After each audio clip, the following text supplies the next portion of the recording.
Nagbabalik ang PTV Balita ngayon. Pumanaw na ang Supreme Leader ng Iran na si Ayatollah Ali Khamenei. Kinumpirma ito ng Iranian state media matapos ang malakihang pag-atake ng United States at Israel sa bansa.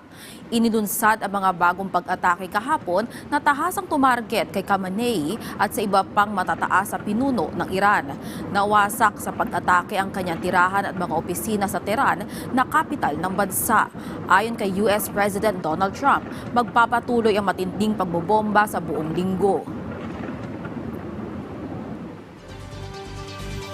Nasunog ang isang bahagi ng berths at Jebel Ali Port sa Dubai mula sa mga nalaglag na debris sa isang aerial interception.